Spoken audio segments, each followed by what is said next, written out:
The 30 Years' War also badly affected the promising New Venice. The town and the chateau were occupied and ravaged several times by troops, and later fires and plague epidemics decimated the population in the second half of the 17th century. Ferdinand III. In 1648 he donated the Venetian estate to his General Jan of Worth, who added a new, Baroque wing to the old Renaissance chateau, today's facade with the main entrance. The sources have since written about two castles, the old, Renaissance, and new, Baroque, each with its own entrance with a staircase.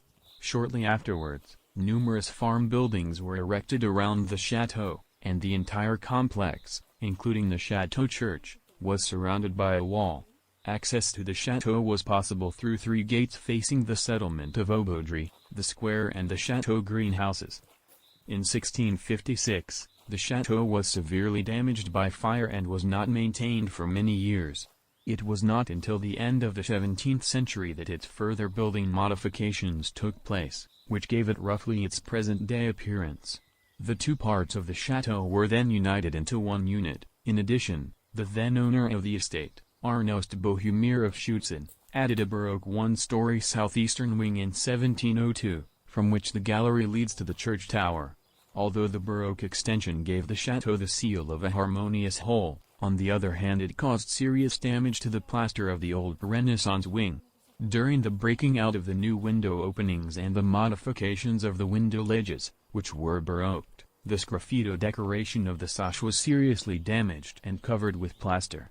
The artistic decoration of the chateau surroundings also required considerable costs. In the immediate vicinity of the then newly established castle gates and the former gatehouse is a particularly remarkable sculptural group of the Nursing Virgin Mary, which was built in 1714 and its shapes resemble bronze school. Also during the later owner of the Venetian estate, Ignaz Zikmund of Klenova and Janowice, who inherited them in 1720 from Arnost Jaroslav of Schutzen, the chateau was decorated with many excellent works of architecture and art. The chateau park was enriched with numerous sculptures, the author of which is probably the sculptor Franciszek Adamik, a native of Venice.